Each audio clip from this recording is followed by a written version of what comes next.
como você e vice-versa. Esses dias eu estava conversando com um pastor e ele pensa diferente. Ele entende o fim dos tempos de uma outra forma. E ali nós trocamos ideia, compartilhamos, e eu até disse para ele, eu falei, pastor fulano, não tem problema você ter esse ponto de vista que é diferente do meu. Mas como ele é um pouco mais novo que eu, né? Talvez um pouco mais inexperiente, talvez. Então eu disse a ele, ó, mas saiba que todas as linhas de interpretação a respeito do amanhã, elas têm os seus é, buracos, vamos dizer assim, como eu sempre gosto de dizer. Todas elas são como um quebra-cabeça que na hora de montarmos falta peças. Então, seja a linha A, seja a linha B, seja a linha C.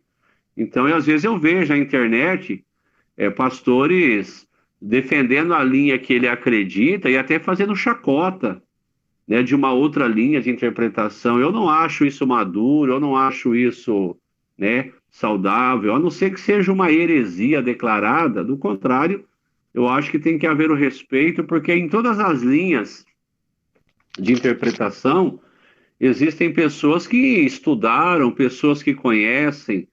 Nem o analfabeto, nem aquele que defende esse lado, nem o que defende o outro, são analfabetos. Ambos estudaram, ambos se debruçaram, mas como nem tudo na palavra de Deus está claro, totalmente claro, então é onde existem essas divergências, às vezes, especialmente em relação ao futuro. Mas eu sou pré-tribulacionista, eu acredito que é do jeito que eu ensinei para os amados, mas cada um é livre para crer da forma que a igreja que pertence acredita. Eu acho isso muito importante.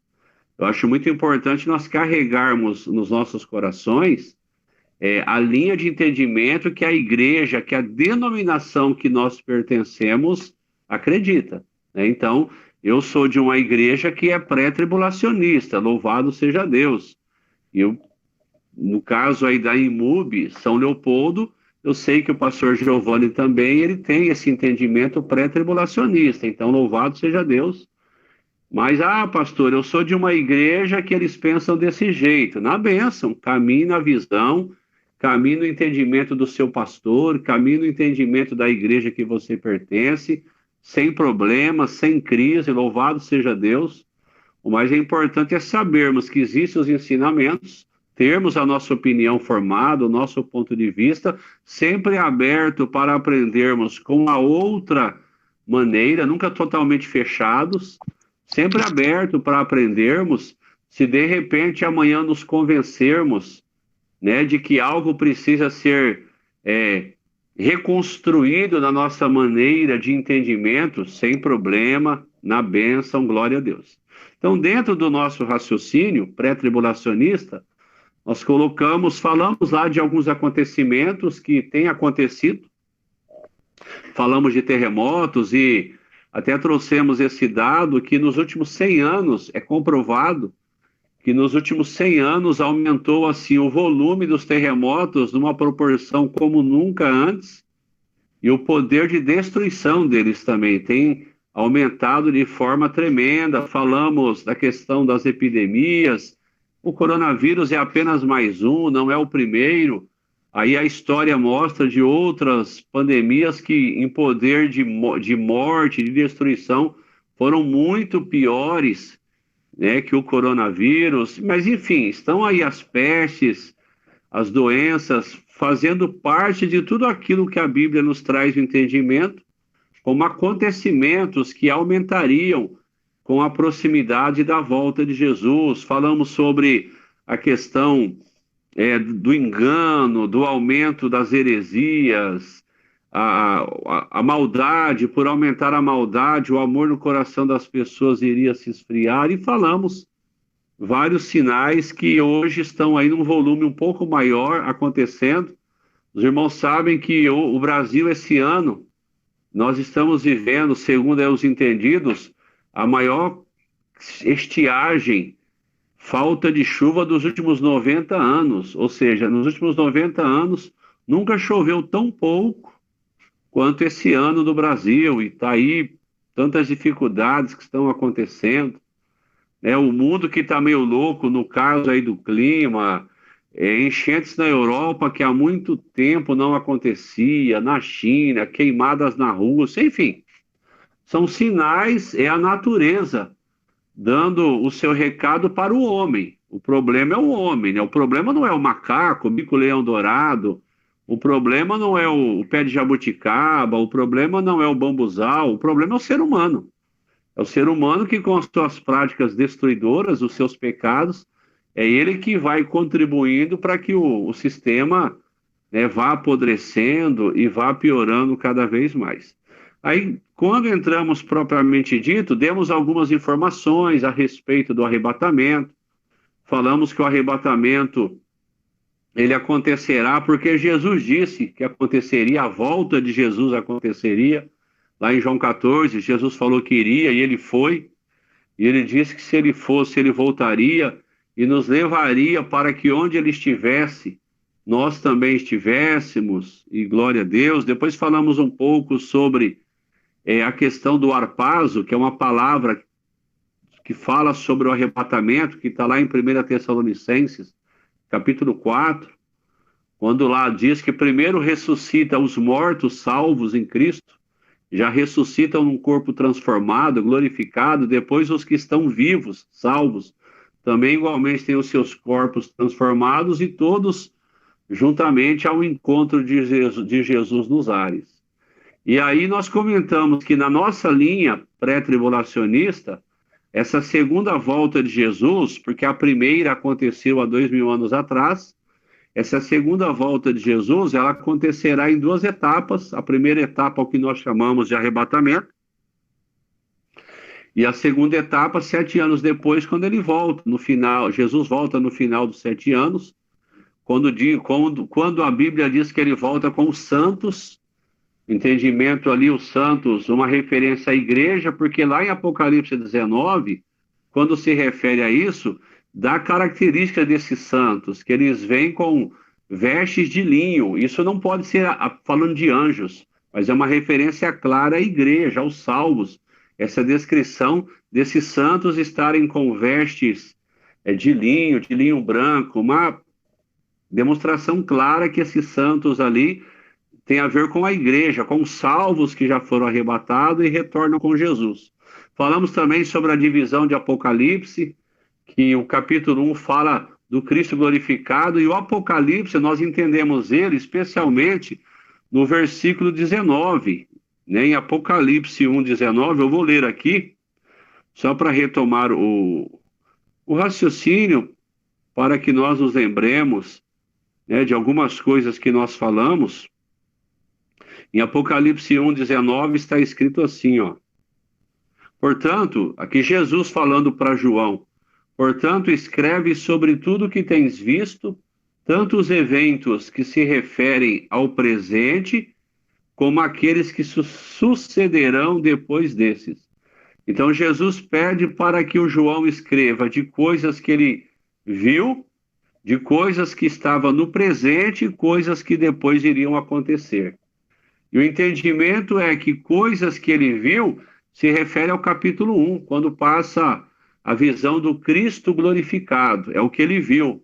As coisas do presente se referem aos capítulos 2 e 3, que é a mensagem de Jesus para as 7 igrejas, como nós comentamos, 7 igrejas que existiam na época, 7 igrejas que, simbolicamente falando, as características de cada uma delas simbolizam períodos na história, e 7 igrejas que existem até hoje, no sentido assim, tudo que foi dito para aquelas igrejas também é para nós hoje estarmos atentando e aprendendo e tomando cuidado com tudo aquilo que foi escrito para cada uma das 7 igrejas. Então, Apocalipse 2 e 3 é o presente, nós ainda estamos vivendo o período da igreja, a dispensação da graça, Apocalipse 2 e 3.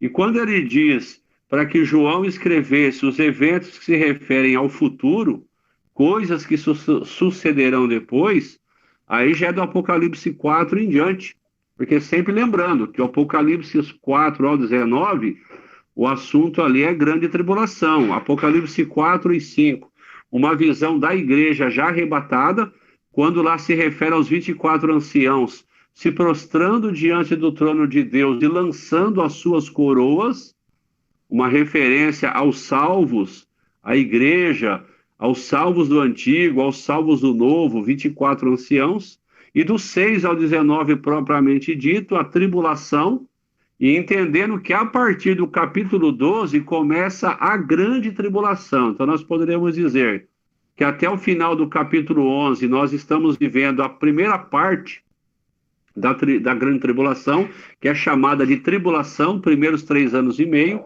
e do 12 em diante, quando o dragão, uma referência ao diabo, começa a perseguir, né, a mulher, uma referência a Israel, ali começaria a grande tribulação, os últimos 3 anos e meio. O capítulo 20 de Apocalipse é o milênio, e o 21 e o 22 é a eternidade final, e nós falaremos alguns detalhes daqui a pouco. Falamos sobre a grande tribulação, 7 selos, 7 trombetas, 7 taças, juízos de Deus que estarão sendo liberados sobre a terra nesse período dos 7 anos, que é a 70ª semana, a última semana de Daniel se cumprindo, a chamada grande tribulação.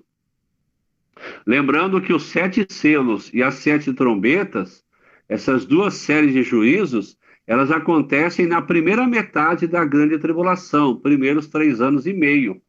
E aí fica reservado para a segunda metade o mais grosso, que são as 7 taças da ira do Cordeiro, quando nós também vimos e falamos um pouco sobre isso. Falamos sobre o tribunal de Cristo, quando nós, os salvos arrebatados, iremos para o Bimá, ou Bema de Cristo, onde será avaliada a qualidade do nosso cristianismo, onde Jesus irá avaliar se eu fiz, por que que eu fiz, como que eu fiz, qual a motivação do meu coração quando eu fiz. Tudo isso ele vai estar avaliando. Nós usamos a expressão pastas, né? Como se Jesus estivesse acessando as pastas do evangelismo, como eu me comportei em relação ao amor ao próximo e assim por diante. Ou seja, todas as obras que nós fizemos aqui enquanto cristãos, e Jesus acessará essas pastas e avaliará como que eu me saí enquanto cristão, e se foi ouro, prata e pedras preciosas, recebo uma recompensa poderosa. Se ele entender que foi madeira, feno e palha, o padrão de juízo dele, que é o fogo, consome tudo, eu continuo salvo. Mas as minhas obras se perdem, praticamente recompensa, galardão zero, por causa da má qualidade do meu cristianismo, que não me fez perder a salvação, mas que poderá me trazer prejuízos terríveis na eternidade. Comentamos também que, devido a essas recompensas que receberemos no tribunal de Cristo, isso vai com certeza dizer muito do que seremos no milênio, funções que ocuparemos no milênio, reinando com Cristo. Falamos que no final da grande tribulação, Jesus volta com a igreja, quando estará acontecendo a chamada Batalha do Armagedon, todas as nações seduzidas pelo anticristo e sua galera, todas as nações marchando contra Jerusalém, numa tentativa poderosa de eliminar os judeus. Aí Cristo vem com a igreja, com os anjos, com a palavra que sai da boca dele, Apocalipse 19, Jesus coloca a ordem na casa, todos os não salvos, vivos, serão mortos, serão exterminados, e todos os salvos que estão vivos, que não morreram durante a tribulação, ingressam o milênio para viver a vida comum, vamos dizer assim, durante todo o milênio. Aí o falso profeta e o anticristo, as duas bestas, são lançados no Guiena, no lago de fogo. Eles inauguram esse lugar, serão os primeiros moradores a gemerem, sofrerem eternamente no lago de fogo. E aí Jesus estabelece o milênio, nós, os salvos glorificados, estaremos reinando com Cristo. Acredita-se que todas as funções nobres, todas as funções de elite no milênio serão exercidas por pessoas de corpo glorificado, ou seja, cargos como presidente de nações, cargos como governadores, cargos como juízes, ministros, funções essas serão ocupadas por nós, os salvos, por pessoas de corpo glorificado. Não vai ter a eleição, essa de briga, será que há corrupção? Essas coisas não existirão.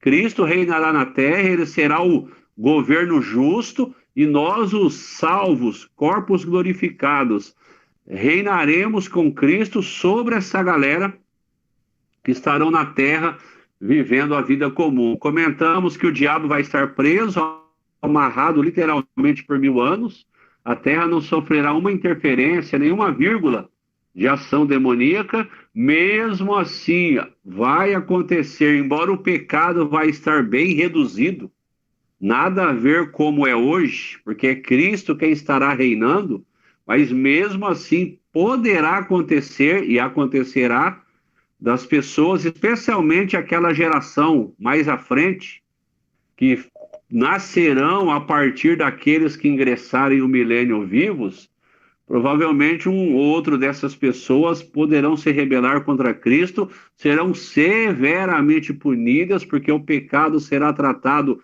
com toda a severidade. Falamos que o milênio será um período de paz plena, de segurança plena, que a ferocidade dos animais, segundo a Bíblia diz, essa ferocidade será arrancada, que o lobo ele vai tomar um cafezinho com o cordeiro, o boi vai comer palha junto com o leão, ou seja, um período assim de muita paz, de muita segurança, totalmente diferente da maneira, né, que a população, que a sociedade vive hoje. Falamos que no final do milênio o diabo será solto, ele vai jogar a lábia mentirosa dele, vai conquistar uma galera e novamente tentarão se rebelar contra Jesus, contra Jerusalém, e aí, de uma vez por todas, Jesus acaba com essa bagunça, o diabo é lançado no lago de fogo para fazer companhia para o falso profeta e para o anticristo, e aí todos os não salvos de todas as épocas passarão pelo chamado Tribunal do Trono Branco, Juízo do Trono Branco, e ali todos receberão o seu lugar, que será o lago de fogo. Assim como acredita-se que no céu, né, na eternidade, existirão níveis de recompensa para os salvos, baseado na qualidade do nosso cristianismo hoje, também acredita-se que no chamado inferno existirão níveis de sofrimento, níveis de castigo. Então, assim como a eternidade, a respeito do milênio, a qualidade do meu cristianismo hoje pode dizer níveis de recompensas que eu receberei amanhã, acredita-se que no inferno não será diferente, existirão níveis de juízos, de sofrimento para todos aqueles que estarão indo eternamente, porque nós acreditamos em um inferno literal e para todo sempre. Existem linhas que não entendem o inferno como eterno. Não acreditamos nisso, entendemos que isso não procede. Entendemos que Deus, na sua justiça, aqueles que infelizmente forem a uma eternidade sem Deus, no chamado inferno, no chamado lago de fogo, ali para todos sempre e sempre e sempre estarão sofrendo, gemendo, e na ocasião eu coloquei uma opinião particular minha, isso não está na Bíblia, é uma axiologia minha, quando eu disse que eu entendo o sofrimento do inferno nos 3 níveis, que eu acredito que a pessoa sofrerá fisicamente todas as dores possíveis, ela sofrerá emocionalmente todas as dores de alma possíveis, e a maior dor dela será a dor espiritual, porque eu entendo que será ativada na pessoa a necessidade de Deus, mas essa necessidade nunca será satisfeita, suprida. Essa pessoa, por todo sempre, não terá mais o privilégio de ter Deus ou a presença de Deus. Enfim, o lago de fogo, o chamado inferno, de bom não terá nada, mas toda essa galera não salva, no final do milênio, no chamado juízo do trono branco, essas pessoas serão julgadas e receberão seus castigos, e juntamente com o Satanás, com o falso profeta, com o anticristo e todos os demais demônios, sofrerão para todo sempre as consequências da sua rebelião e, no caso dos seres humanos, por se rebelarem contra Deus e nunca terem crido em Cristo Jesus como Senhor e Salvador. Aí, passado tudo isso, é quando Jesus finalmente entrega a noiva, a igreja, os salvos de todas as épocas ao Pai, e é aí que entramos em Apocalipse 21, 22, a chamada eternidade final. Desde já, queridos, deixa eu tirar da cabeça de vocês, se é que alguém pensa assim, aquele romantismo de que a gente vai morar no céu. A eternidade final, pós-milênio, o céu, ele será a nova Jerusalém. Então, se nós falássemos assim, no arrebatamento da igreja, para nós que cremos assim, nós iremos ao céu, estar com Deus. Na eternidade final, é o próprio Deus que desce para estar com o homem para todo sempre.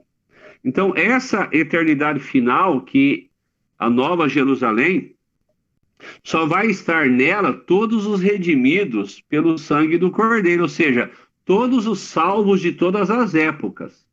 Assim como nós comentamos que no milênio não ingressaria no milênio nenhum não salvo, somente salvo é que ingressa no milênio, na eternidade final não será diferente. Após, repito, o juízo do trono branco, quando todos os não salvos desde a época de Adão, embora o Adão foi salvo, mas desde a época do Adão, todos os não salvos, até a última pessoa que ao final do milênio não for salva, então todos os não salvos de todas as épocas participam do juízo do tribunal lá do trono branco para receberem as suas sentenças.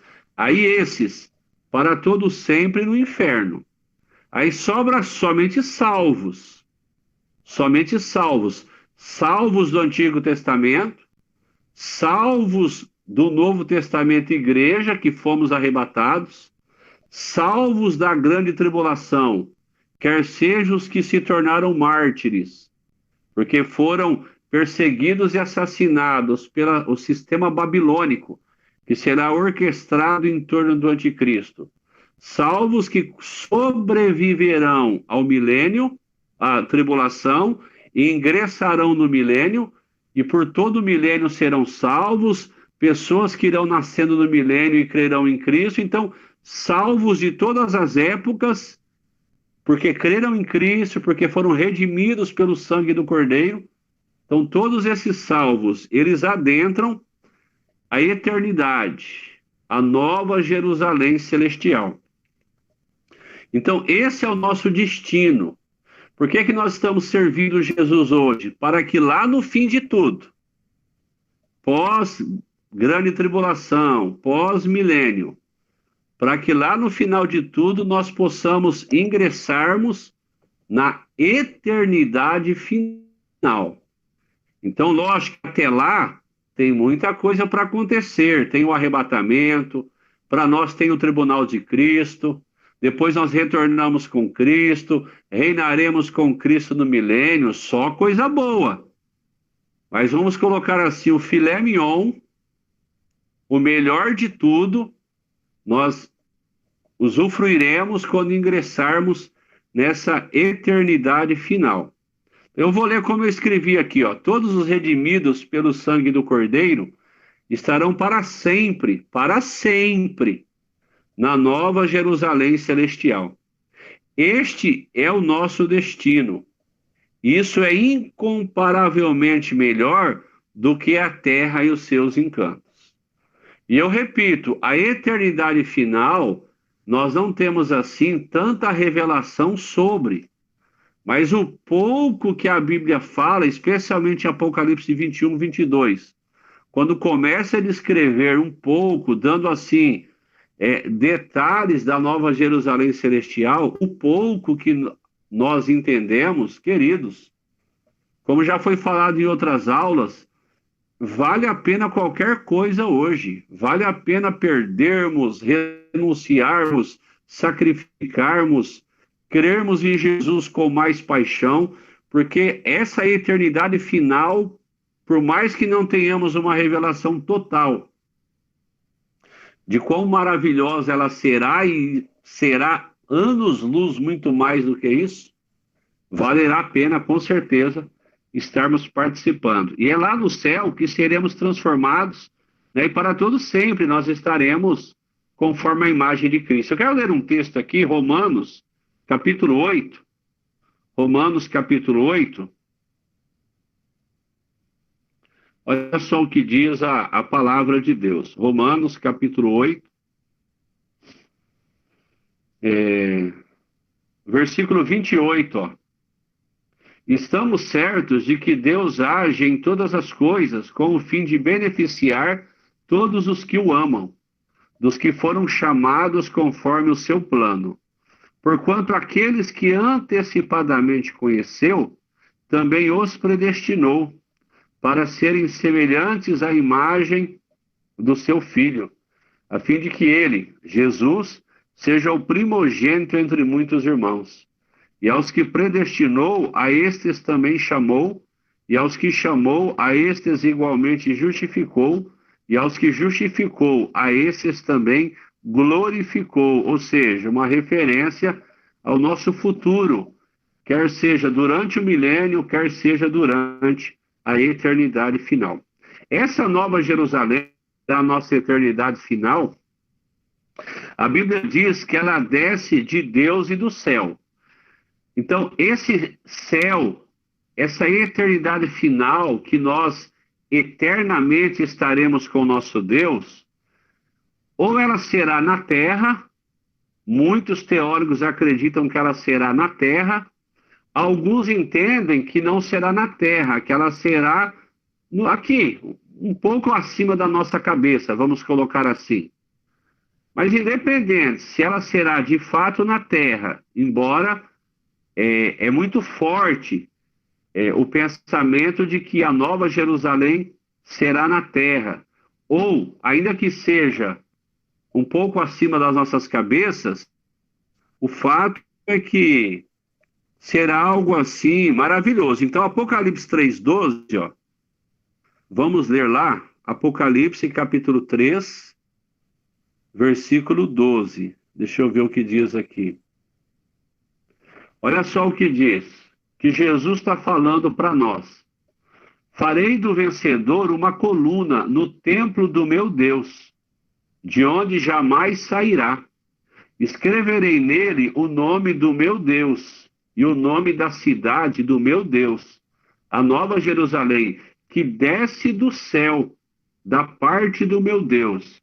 E igualmente escreverei nele o meu nome, o meu novo nome. Então essa é uma promessa para nós, para os salvos, em relação a essa nova Jerusalém, que desce do céu. Que ela desce do céu é fato. A briga de foice é para saber se de fato será na terra, literalmente, ou se será aqui no firmamento. Mas seja acima da nossa cabeça, ou seja de fato aqui na terra, seja uma terra reconstruída, que muitos entendem que haverá uma reconstrução, mas independente disso, essa promessa é maravilhosa para nós. Então, Jesus está dizendo que se nós formos vencedores, se nós vivermos a vida cristã aqui no padrão de Deus, se nos tornarmos vencedores, Ele fará que nós sejamos coluna no templo dele, de onde jamais sairemos. E Ele escreverá em nós o nome do meu Deus e o nome da cidade do meu Deus, a nova Jerusalém, que da parte de Deus desce do céu. E igualmente escreverei nele, em cada um de nós, que fomos vencedores, porque cremos em Cristo como Senhor e Salvador, porque não abandonamos a fé em Cristo, Ele escreverá em nós o seu novo nome. Também, ó, Apocalipse 21, versículos 2, e vamos ler do versículo 1, Então vi novo céu e nova terra, pois o primeiro céu e a primeira terra haviam passado e o mar já não mais existia. Todos entendem que na eternidade não haverá mar, que não haverá o mar que existe hoje. Então aí é um entendimento a respeito disso. Vi também a cidade santa, a nova Jerusalém, que descia dos céus da parte de Deus. E ela estava adornada como uma linda noiva para o seu esposo amado. E ouvi uma forte voz que procedia do trono e declarava: Eis que o tabernáculo de Deus agora está entre os homens. Esse tabernáculo é de tabernacular, de habitar. Quando lá no Antigo Testamento Deus deu o tabernáculo para Israel, aquilo era uma figura do verdadeiro que está no céu. E essa palavra tabernáculo vem de tabernacular, é de Deus habitar com o homem. Então, já no tabernáculo, Deus estava profetizando para Israel que Deus habitaria com o homem. E aqui está dizendo: eu ouvi uma forte voz que procedia do trono e declarava: eis que o tabernáculo, ou seja, Deus estar morando pessoalmente com o homem. Esse tabernáculo de Deus agora está entre os homens, com os quais ele, Deus, habitará. Então, na eternidade final, irmãos, Deus estará habitando conosco. Como vai ser, pastor? A Bíblia não revela, mas nós teremos conhecimento e revelação de Deus que hoje jamais teremos. Por mais que jejuemos hoje, por mais que nos consagremos a Deus, por mais que sejamos o homem mais espiritual, e devemos procurarmos ser, em nome de Jesus. Mas por mais que façamos isso hoje, a revelação que nós receberemos a respeito de Deus é muito pequena, perto de tudo aquilo. Irmãos, nós passaremos a eternidade conhecendo Deus. Então, aquilo que a gente sempre fala, se um pouquinho que ele revela para nós hoje, a gente já fica de boca aberta, às vezes nem resistimos, né? Alguns chegam ao ponto até de perderem as suas forças físicas e começam a chorar, isso com o 0,0,0 que Deus libera sobre nós, porque nós não suportamos quase nada de Deus hoje. Agora, na eternidade final, em que estaremos num corpo glorificado, a morte foi vencida, o pecado foi vencido, nós estaremos com o nosso Deus, estaremos e teremos toda a eternidade. Pastor Celso, quanto dura a eternidade? Pega uma calculadora e faças 1 milhão vezes 1 milhão. É impossível, a calculadora explode. Mas se conseguíssemos, pegaríamos o resultado de 1 milhão vezes 1 milhão e multiplicaríamos novamente por 1 milhão. E aí o que desce por mais 1 milhão, ou seja, é eterno. E nós teremos toda a eternidade para estarmos conhecendo a Deus. Porque Jesus disse no Evangelho de João, Jesus falou assim, ó, a eternidade, a vida eterna é esta, que te conheçam como único e verdadeiro Deus. Então, ser eterno, a eternidade é para aqueles que desejam conhecer a Deus. Porque é o que nós faremos por toda a eternidade, segredos, mistérios, que jamais saberemos nessa terra. Teremos toda uma eternidade para estarmos usufruindo. Então, eis que o tabernáculo de Deus agora está entre os homens, com os quais ele habitará. Eles serão o seu povo, e o próprio Deus viverá com eles, e será o seu Deus. Ele lhes enxugará dos olhos toda lágrima. Lá na eternidade final, não haverá morte, nem pranto, nem lamento, nem dor, porquanto a antiga ordem está encerrada. É como diz aquela canção, não sei quantos conhecem, da Voz da Verdade, que foi regravada por vários cantores, Além do Rio Azul. Nunca mais morte, dor, tristeza, nunca mais. As nações andarão à sua luz, ou seja, a eternidade. Versículo 5. E aquele que está sentado no trono afirmou. Quem está sentado no trono? O Pai, Deus. Ele afirmou: Eis que eu faço novas todas as coisas. E acrescentou: Escreve isto, pois essas palavras são verdadeiras e absolutamente dignas de confiança. E declarou-me ainda: Tudo está realizado. Eu sou o Alfa e o Ômega. Se fosse no alfabeto nosso, eu sou o A e o Z. Alfa e o Ômega, né, a primeira e a última palavra do alfabeto grego, o princípio e o fim. A todos quantos tiverem sede, lhes darei de beber graciosamente da fonte da água da vida.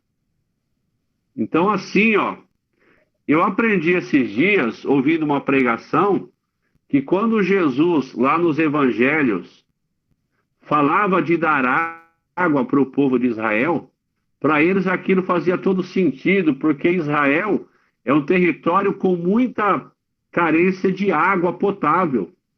Praticamente não chove em Israel, então água para eles não é como nós, que abrimos a torneira, né, e desperdiçamos. Para a realidade de Israel hoje, principalmente naquela época, alguém falar que vai dar água era sinônimo de coisa muito importante.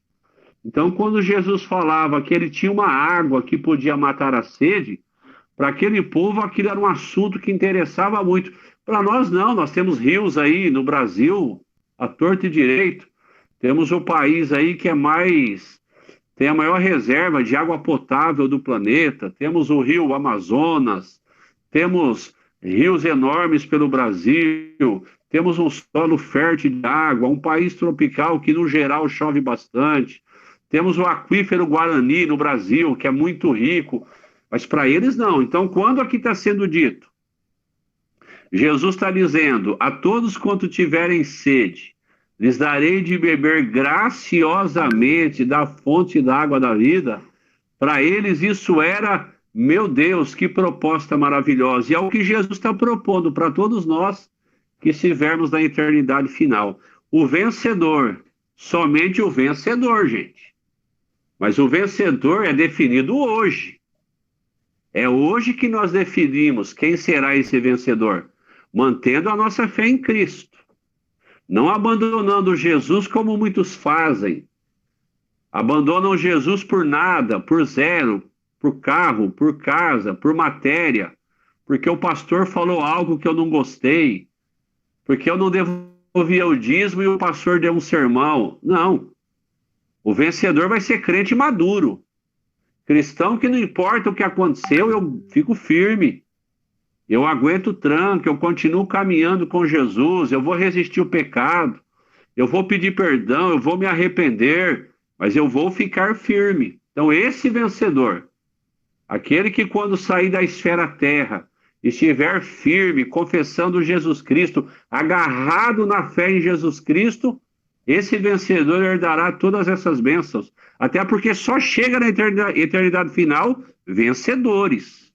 Homens e mulheres que hoje, optaram em servir Jesus de verdade. O vencedor herdará todas essas bênçãos. E eu serei o seu Deus. E ele será o meu filho. Porém, quanto aos covardes,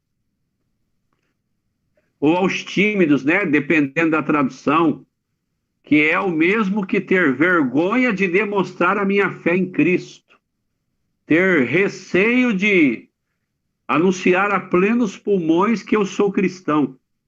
Os covardes, os incrédulos, os depravados, os assassinos, os que praticam imoralidade sexual, os bruxos, os ocultistas, os idólatras e todos os mentirosos, a parte que lhes cabe será no lago de fogo, que arde perpetuamente em meio ao enxofre. Esta é a segunda morte. Então, assim, essa nova Jerusalém, ela desce do céu, ou ela vai ser na terra, ou ela vai ser aqui acima das nossas cabeças, mas ela será, de fato, onde nós passaremos a eternidade, juntamente com o nosso Deus. Então, se alguém perguntar assim para você, onde nós moraremos eternamente? A eternidade, ela será na Nova Jerusalém. O céu vai descer para estar conosco. Deus vai descer, o tabernáculo de Deus, a morada de Deus, ela descerá para estar conosco. Essa esfera que nós conhecemos, o universo, provavelmente ele será restaurado, recriado, transformado, enfim, algo da parte de Deus acontecerá, mas o fato é que a Nova Jerusalém, ela desce e Deus estará conosco. Deus virá estar conosco para todo sempre e sempre e sempre. Essa Nova Jerusalém, ela será totalmente santa. Ou seja, na Nova Jerusalém não haverá espaço para não santidade. Até porque já estaremos na eternidade. Então, santidade plena. Nós acabamos de ler aqui vários versículos, né? Eu vou ler aqui o versículo 9. Então, um dos 7 anjos que traziam as 7 taças, cheia dos 7 últimos flagelos, aproximou-se e me orientou: vem, eu te mostrarei a noiva, a esposa do Cordeiro. E ele me conduziu no espírito à parte alta de uma montanha e revelou-me a cidade santa, Jerusalém, que descia do céu da parte de Deus.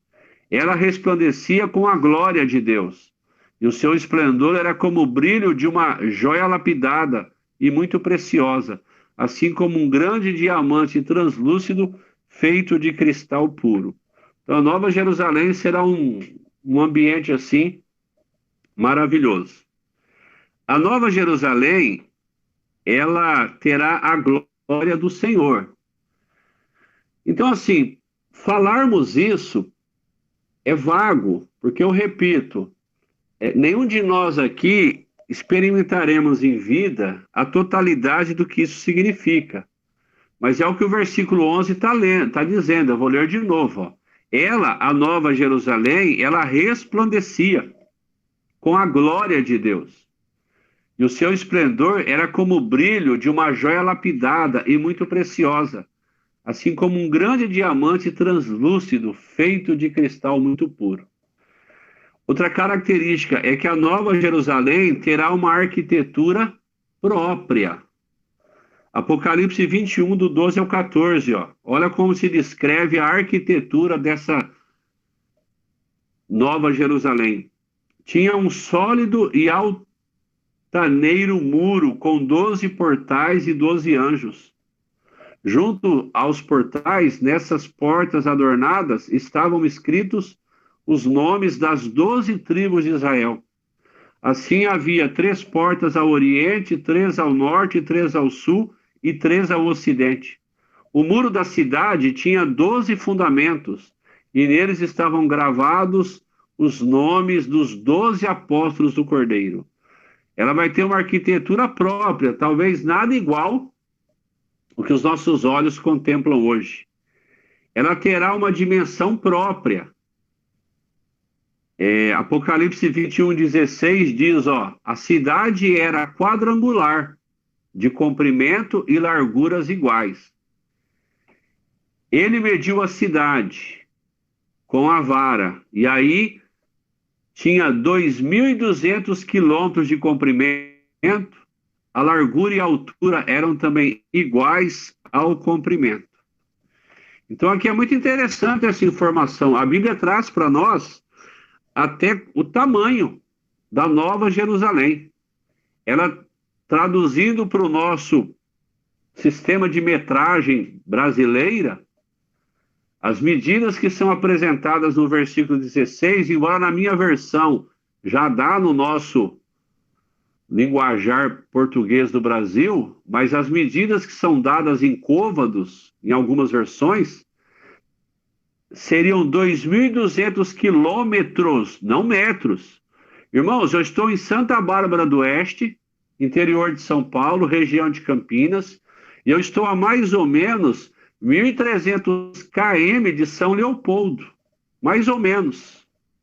Eu estou falando de 2.200 quilômetros de comprimento, de largura e de altura.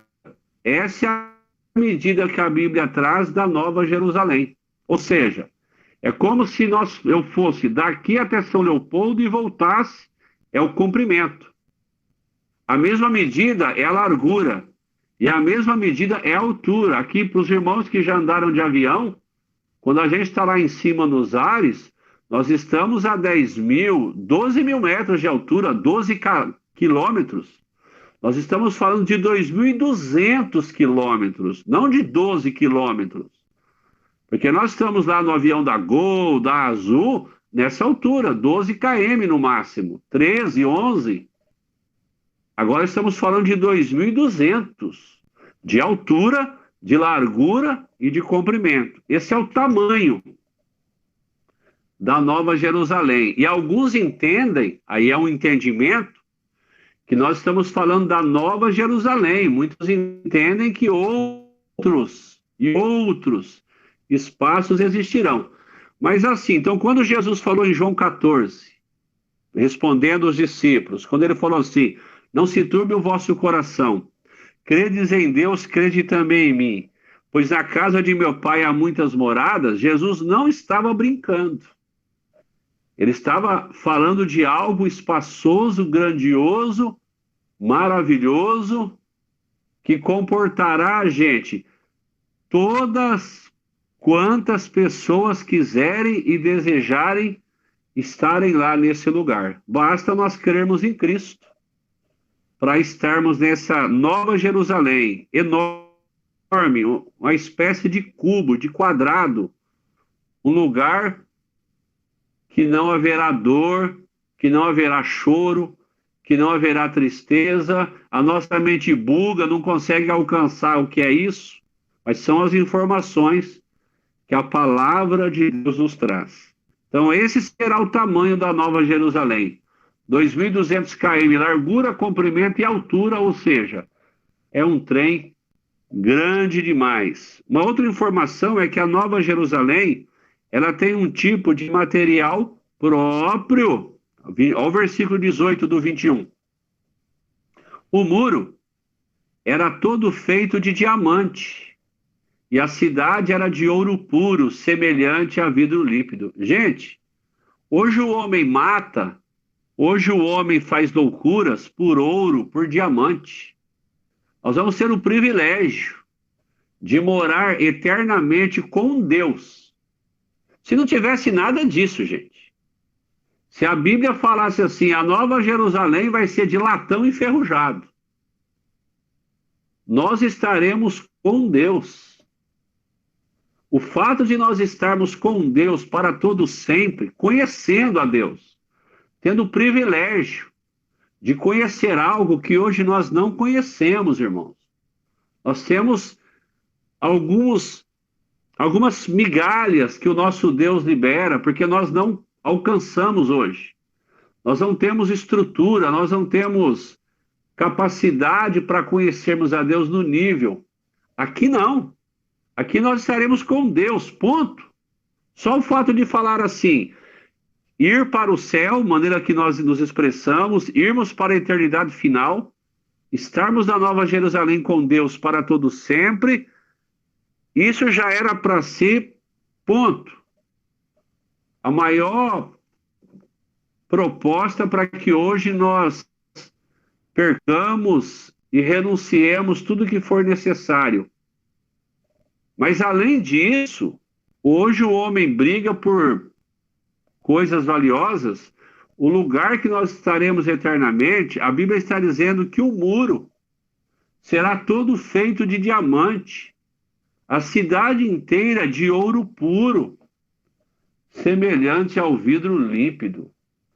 Queridos, tudo isso estará à nossa disposição, será o lugar onde nós passaremos a eternidade. A Nova Jerusalém tem um reino próprio. Ela tem uma arquitetura própria, ela tem uma dimensão própria, como nós falamos, 2.200 km, largura, altura, comprimento. Ela é feita de um material próprio, nós acabamos de ler o versículo 18. Ela tem um reino próprio. Olha só, o versículos 22, 5. Apocalipse 22, capítulo 22, versículo 5. A Bíblia diz assim: assim já não haverá noite, nem necessitarão eles da luz dos candelabros, nem da luz do sol, pois o Senhor Deus os iluminará, e eles reinarão para todo sempre. A Nova Jerusalém não será um lugar de ociosidade. Queridos, nós teremos uma vida, não temos todas as respostas, repito. A Bíblia é bem enxuta em relação a detalhes da eternidade final. Mas teremos uma vida, reinaremos, teremos toda uma existência, moraremos em mansões, teremos uma vida, estaremos fisicamente num corpo glorificado, nos alimentaremos, comeremos. Como será? Mistério, a Bíblia não revela, não traz detalhes. Não existirá mais nascimentos. Quem está, está. É a eternidade final. Corpo glorificado. Mas terá um reino próprio. Algo totalmente contrário ao que se vê hoje. Se nós pegássemos uma pessoa no leito de morte, sofrendo, que a vida inteira recusou Deus, e naquele momento ela tivesse uma revelação de que, apesar de todo o sofrimento nessa vida, se ela crer em Cristo, tem algo para ela preparado, baseado nas informações simples que nós estamos trazendo, não tenha dúvida. Essa pessoa, mais rápido que um raio, ela creria em Cristo. Porque ela entenderia que o que está sendo proposto para ela é anos-luz superior a uma vida nessa terra. Por mais que essa terra tenha os seus encantos, nem tudo é ruim nessa terra, mas assim, né, gente? Essa pessoa tivesse a revelação. Lembra que Paulo, em 2 Coríntios 12, eu vou ler lá, eu já volto aqui. 2 Coríntios capítulo 12, Paulo teve uma experiência que nós nunca tivemos. E talvez só teremos na eternidade. Mas o Paulo fala aqui, ó, 2 Coríntios 12, o versículo 1. Considerando, pois, ser necessário que vos exponha minhas glórias, embora não me seja vantajoso orgulhar-me, passarei as visões e revelações do Senhor. Eu conheço um homem, Paulo falando na terceira pessoa dele mesmo. Eu conheço um homem em Cristo que há 14 anos foi arrebatado ao terceiro céu, ao paraíso, onde hoje Deus está. Se foi no corpo ou fora do corpo, não entendo exatamente. Deus o sabe. Mas sei que esse homem, se isso ocorreu no corpo ou fora do corpo, não sei, mas certamente Deus o sabe, ele foi arrebatado ao paraíso e ouviu palavras inexprimíveis, as quais não é concedido ao homem comentar. Nesse homem me orgulharei, mas não em mim mesmo, a não ser em minhas próprias fraquezas. O que Paulo viu e contemplou nessa experiência, talvez tenha sido o principal combustível para esse homem ter sido tão apaixonado por Jesus, tão resistente a todas as provações que ele enfrentou, porque o que ele experimentou nessa experiência, que ele não quis revelar para nós, nós não temos essa revelação. O que é que o Paulo presenciou nessa experiência de arrebatamento que ele teve? Mas com certeza isso foi um dos principais combustíveis que motivaram, que davam força para que Paulo falasse, por exemplo, o que ele disse aqui, ó, no versículo, no 2 Coríntios 4, vou ler do versículo 7 em diante. O homem que teve a experiência que ele teve, o homem que teve a revelação lá do terceiro céu, que talvez, numa maneira de eu me expressar brincando, teve o privilégio de tomar um cafezinho com Deus. Olha o que ele diz aqui no versículo 7 de 2 Coríntios 4. Temos, porém, esse tesouro em vasos de barro, para demonstrar que este poder, que a tudo excede, provém de Deus, e não de nós mesmos. Nós sofremos pressões de todos os lados, contudo, não estamos arrasados. Nós ficamos perplexos com os acontecimentos, mas nós não perdemos a esperança. Nós, falando da realidade dele, somos perseguidos, mas jamais desamparados. Somos abatidos, mas não destruídos, trazendo sempre no corpo o morrer de Jesus, para que a vida de Jesus, da mesma forma, seja revelada em nosso corpo. Pois nós, que estamos vivos, somos cotidianamente entregues à morte, por amor a Jesus. Entregues à morte, por amor a Jesus, por causa do cristianismo, porque levantamos a bandeira do Evangelho, para que a sua vida também se manifeste em nosso corpo mortal. De maneira que em nós opera a morte. Aí ele se refere à igreja de Corinto. Entretanto, em vós, ó igreja de Corinto, a vida. Assim está escrito: eu criei, por isso eu declarei. Com esse mesmo espírito de fé, nós igualmente cremos. E é por esse motivo que falamos.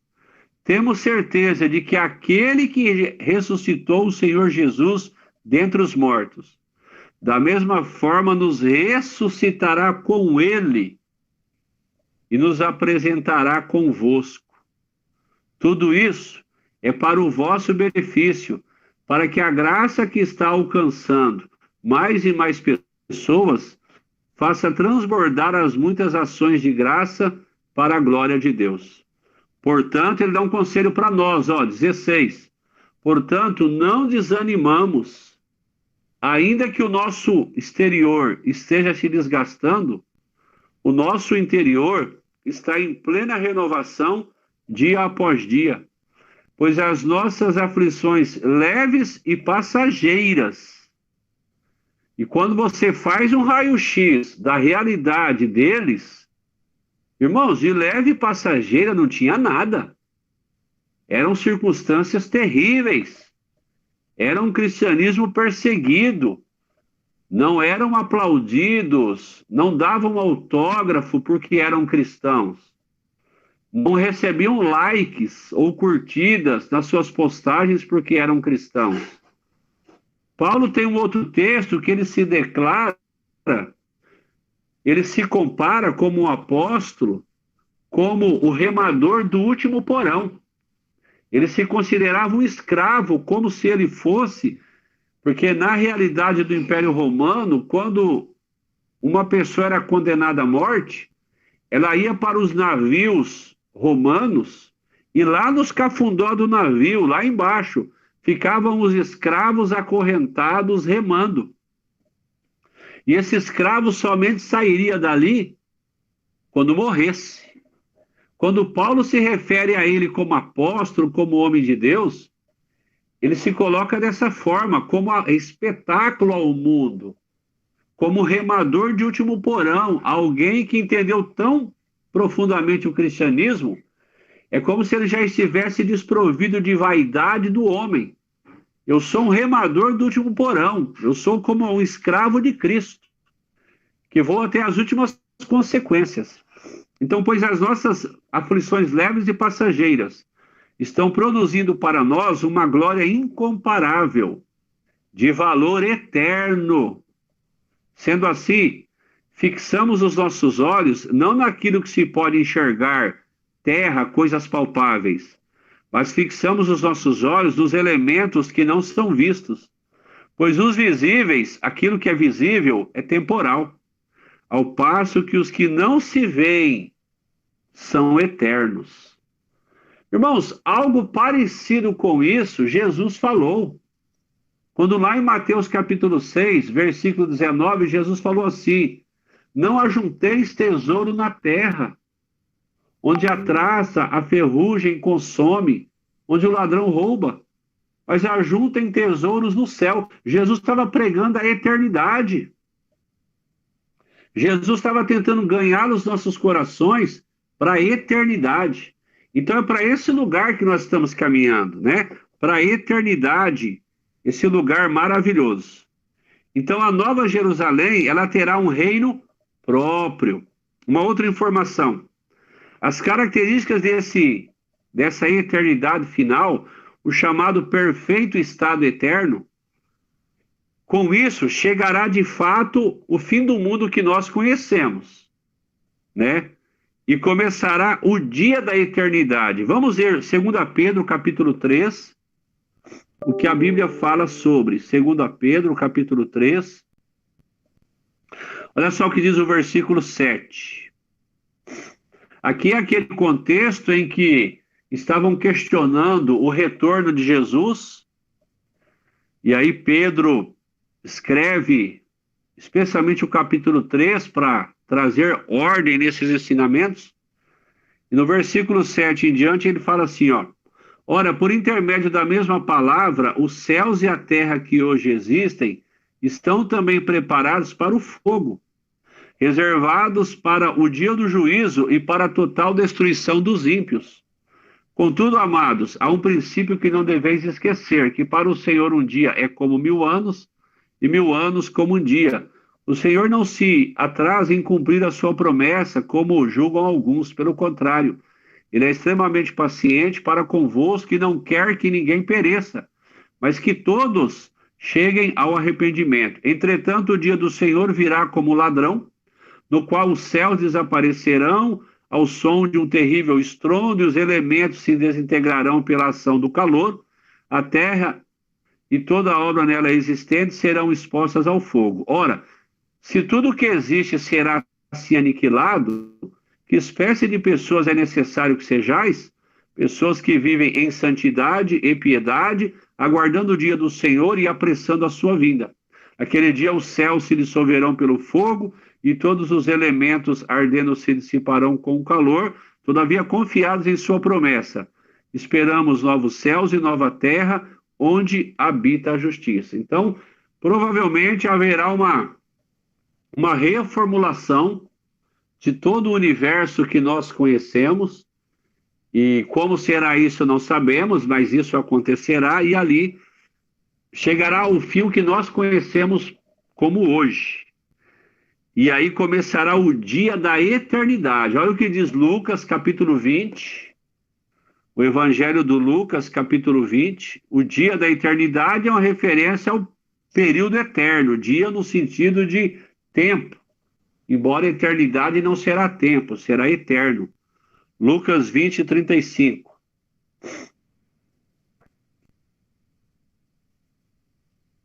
Todavia, os que forem julgados dignos de tomar parte no mundo vindouro e na ressurreição dos mortos, não mais se casarão, nem serão prometidos para matrimônio, se referindo justamente ao período em que nós já estaremos usufruindo da eternidade. Aqui está escrito mundo vindouro, a partir da ressurreição dos mortos.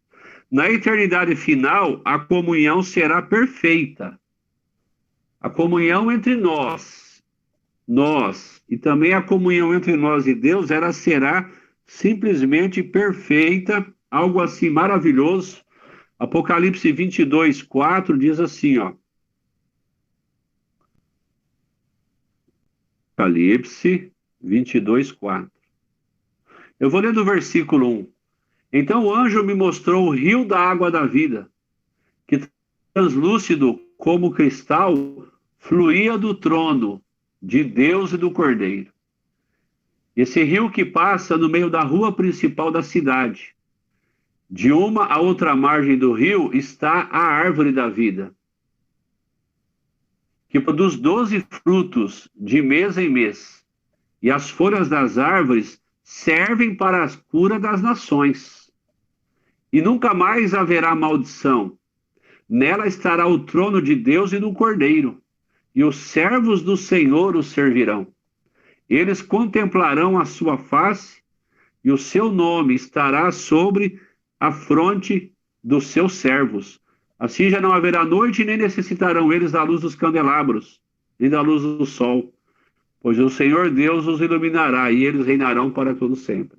Então, nesse lugar, a eternidade final, nós teremos a comunhão, como nunca conhecemos, existindo, né, algo assim perfeito. E para encerrar, na eternidade final, o conhecimento ele será perfeito, ou seja,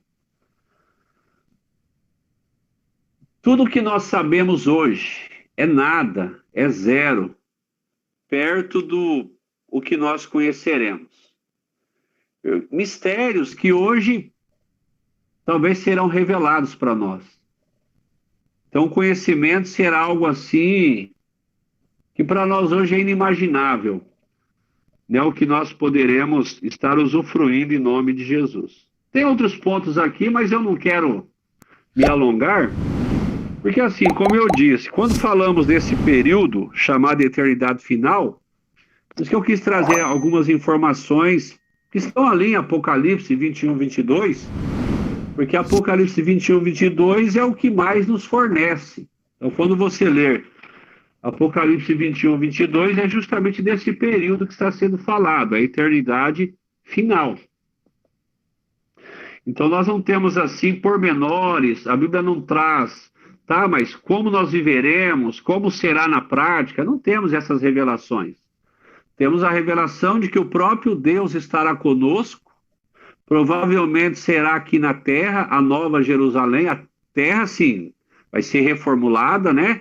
Mas o próprio Deus descerá para estar conosco, para tabernacular, habitar conosco para todo sempre. Nós estaremos para todo sempre e sempre com o nosso Deus. E mais do que isso, como será? Provavelmente teremos nações novamente, porque o Apocalipse está dizendo que as nações comerão dos frutos que a árvore da vida produzirá, enfim. São mistérios que hoje a nossa mente não alcança, mas assim, somente redimidos pelo Cordeiro entrarão na eternidade. Assim como no milênio só entrarão salvos, mas a diferença é que no milênio as pessoas estarão vivendo a vida comum e poderão ainda cometer alguns deslizes. Na eternidade final só entra redimidos pelo Cordeiro e zerou. Impossível pecado, impossível morte, impossível doença, impossível qualquer coisa, porque Satanás já foi julgado, já está lá gemendo eternamente para todo sempre, todos os não salvos já estão julgados, então a eternidade será um reino apenas para Deus, o Pai, o Filho e o Espírito Santo, e para todos aqueles, é o prêmio mor, para todos aqueles que em vida optaram por Jesus Cristo. Então vale a pena nós continuarmos a nossa caminhada com Cristo, vale a pena hoje, porque é hoje, o segredo é hoje. Tudo que nós falamos do futuro é legal, mas o que de fato importa é hoje.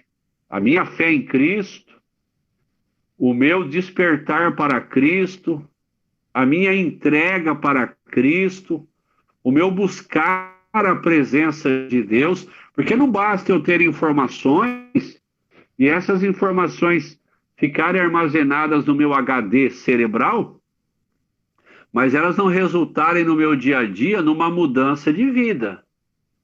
Glória a Deus porque eu aprendo A, porque eu aprendo B. Mas se eu creio que haverá uma eternidade, se eu creio que haverá algo que palavras não conseguem explicar, opa, o que é que eu preciso melhorar hoje para estar bem na fita? O que é que eu preciso perder? O que é que eu tenho que abrir mão? Qual Isaac, na linguagem do pregador? Qual Isaac que eu tenho que sacrificar? Qual o vaso de alabastro que eu tenho que quebrar e lançar sobre Jesus? Quais as decisões que eu tenho que tomar? Qual o redirecionamento? Qual a rota do GPS da minha vida que eu tenho que modificar? É isso que é importante hoje. Que a eternidade chegará, nós sabemos. Que o arrebatamento acontecerá, que a volta de Jesus ocorrerá, nós sabemos. Que haverá um milênio, sim, existirá um milênio, que nós reinaremos com Cristo, com certeza. Que haverá a eternidade final, o próprio Deus descerá para estar conosco para todo sempre, sim, é fato. Mas e hoje?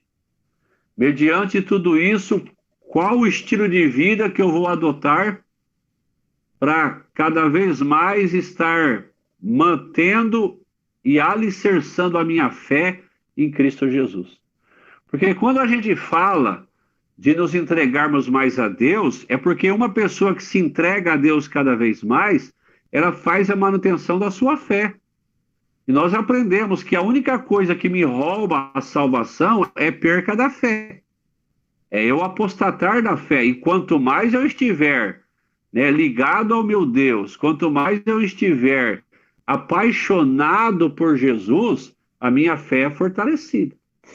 Então, assim, todos nós, irmãos, sendo mais do que já fomos, os irmãos aí de São Leopoldo, pastor Giovanni, agora é com nós.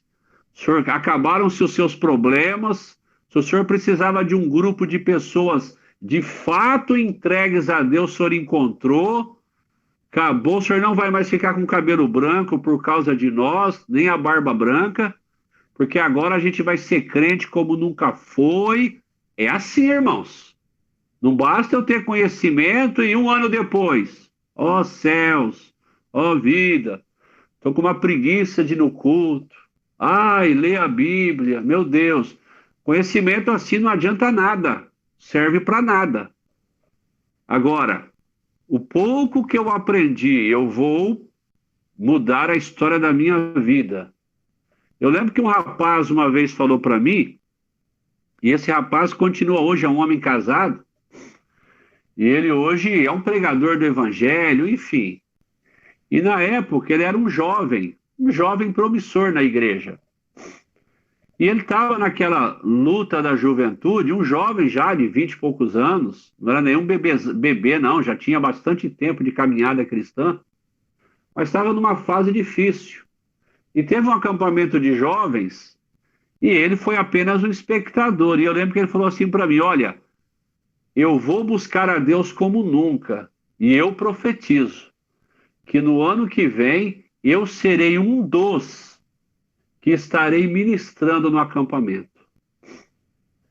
Aquele rapaz de fato buscou a Deus como nunca. E por coincidência de Deus, no ano seguinte ele estava sendo um dos que estava ministrando para os jovens que lá estavam. Deus queria fazer, Deus sempre quer, é nós que temos que criar o ambiente, irmão.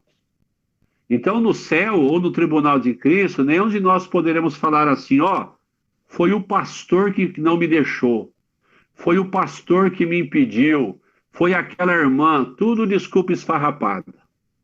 Jesus falará assim para nós, você não foi porque você não quis, porque você não me desejou, porque você não me buscou, porque você de verdade não esteve afim de pagar o preço necessário. Porque, irmãos, se nós quisermos, Deus sempre quer, se nós quisermos, não há homem nem Satanás que impeça o que Deus tem de acontecer. Agora, se nós não quisermos, irmãos, é igual internar usuário de droga numa clínica de recuperação. É 6, 9 meses. Quando sai, volta para as drogas. Agora, quando quer de verdade, irmãos, as coisas acontecem. Então, assim, ó, há uma eternidade, legal sabermos disso. Haverá um arrebatamento, legal sabermos disso. Mas e hoje? A partir de hoje, qual o estilo de vida que eu vou adotar? Porque amanhã os problemas virão, o diabo vai continuar agindo, vai continuar tentando, os problemas continuarão acontecendo. Mas quais as respostas que eu darei para que eu esteja apto, não só ao arrebatamento, não só a reinar com Cristo no milênio, mas usufruir de uma eternidade, numa nova Jerusalém, para todo sempre, em nome de Jesus. Então nós Aleluia. encerramos aqui hoje. E, irmãos, nesse curso nós falamos algumas coisas. O conhecimento ele não tem fim. Eu tenho certeza que perto de algumas pessoas, de 0 a 10, eu sei 6. Perto de outras pessoas, de 0 a 10, eu sei 1. Porque o conhecimento ele não tem fim. Talvez daqui 10 anos, você vai estar dando um curso de escatologia com 100 vezes mais conhecimento do que esse que nós apresentamos aqui, porque o conhecimento não cessa. Sempre ele está aumentando, sempre ele está disponível, sempre tem algo que ainda não enxergaram e que agora começa a ser enxergado. Então, assim, não pare, leia a Bíblia o máximo que você puder, tá? Se possível, com a bênção do pastor, faça um curso que o pastor indicar, um livro que o pastor indicar, busque conhecimento, busque a presença de Deus como nunca. Mas continue buscando conhecimento para que nós tenhamos condição de sermos tudo aquilo que Deus tem para nós, em nome de Jesus. Amém? Aleluia. Eu vejo, irmãos, na realidade, claro, todo esse conhecimento agora, a gente tendo, né? Como tudo que o Celso falou aí, a gente, o nosso futuro é lá, na realidade, né? Esse nosso momento aqui de tempo de vida, a gente não sabe quanto tempo vai viver na Terra, mas o nosso trabalho é para a eternidade, né? Mas mais do que isso, quem nós vamos levar junto conosco, né? Porque saber disso tudo e não distribuir essa verdade àqueles que não conhecem, porque hoje, infelizmente, o engano, ele está assim, ó, escancarado, né, no meio da igreja. Então tem vários homens, né, que se dizem de Deus, que têm lançado sementes do mal, um engano violento na internet, enganando muitas pessoas que hoje conhecem um pouco do evangelho, enfim, mas porque elas não querem aceitar muitas coisas que a Bíblia diz e não concordar com a Bíblia, elas começam a procurar outras alternativas e vão achar, como sempre existiu, né? Sempre existiu, né, o engano, e sempre vai existir hoje com muito mais, até mesmo pautados na Bíblia. As pessoas têm enganado muitos hoje. Essa tarde eu fiquei escutando umas coisas bárbaras que enfim, não tem nem que comentar, mas homens que se dizem de Deus, e a gente sabendo, né, com a convicção da verdade, a gente pelo menos tem que falar. Ó, não é isso, a verdade é essa, a Bíblia diz isso, tá aqui. Agora, a gente não pode simplesmente ficar com a gente esse conhecimento, né? Nós temos que ser uma voz profética onde nós estivermos, para que no mínimo as pessoas lá no tribunal, lá no dia do julgamento, vai aparecer lá aquele dia, né, a Evelyn falou, realmente eu não quis. Naquele dia a Anja tinha me dito e eu não quis. Tô entendendo, irmão? Porque vai passar um filme na vida de todas as pessoas. O ruim é quando tu imagina, tu sabia de tudo isso e nunca me falou. Hoje eu estou indo pro inferno sem saber. Então, irmãos, isso é que eu vejo como um negócio assim que a gente precisa, pelo menos assim, ó, eu fiz a minha parte, né? Eu tô aqui, eu vou fazer até o dia que eu tiver de olho aberto, Deus me levar, mas eu vou continuar falando dessa verdade e tentar, né, levar o máximo de pessoas comigo, para que eles possam pelo menos ter uma chance, né, de estar na eternidade. Enfim, eu vejo isso, sabe? Porque o tão importante que é essa aula de escatologia, toda a igreja deveria conhecer, saber, porque isso que esse é um combustível, irmão, que move a nossa vida, né? E saber que a gente cumpriu a carreira, né? Guardou a fé e chegou lá. Amém? Amém. Queria agradecer o Celso aí por esse tempo, dessas 12 aulas, 13 aulas, né? Quase, acho que deu 12 ou 13, nem cheguei a contar. 13 aulas. Né, dispôs o tempo dele, né? Ali é o horário dele e tal, para estar nos ensinando. Isso não tem preço, irmãos.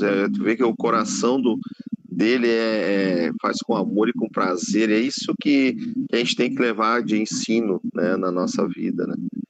E eu agradeço o Celso e sei que, né, o tempo dele aí, se tiver mais ensino, nós estamos aqui para aprender, né, e precisamos, né? Mas além disso tudo é multiplicar, irmãos, multiplicar esse conhecimento. No mínimo no meio dos nossos parentes, nossos amigos, que a gente tem mais intimidade, né? Aí, claro, aqueles que Deus colocar no nosso caminho, nós vamos falar, vamos anunciar. Acho que é por aí. Amém? Amém, amém. Eu que agradeço a atenção de vocês. Para mim é um prazer, né? Pouco que a gente sabe, poder compartilhar. Sempre, como tem um pastor que diz, quem mais aprende é quem ensina, né? A gente que, na verdade, é mais abençoado. Glória Mas a Deus. É um prazer, agradeço a todos vocês aí da Imub Church, né? O Tiagão, de Ribeirão Preto. Tiago de Ribeirão aí. Conhecemos um irmão abençoado, os outros irmãos também, o Paulo, né, que está ali na câmera. O pastor Paulo, lá de Mogi das Cruzes, da UPG. Isso. Glória a Deus. E tem um rapaz também da Shalom, da igreja que eu pastorei em Rio das Pedras, né, o Israel, não sei se hoje ele entrou, mas ele, dentro do possível, também estava entrando, né, fazendo as aulas, enfim. Então, glória a Deus. Aí, que Deus abençoe todos vocês. E, com a graça de Deus, a gente vai tentar organizar aí pro ano que vem, mais alguma coisa, enfim, vai ser bem.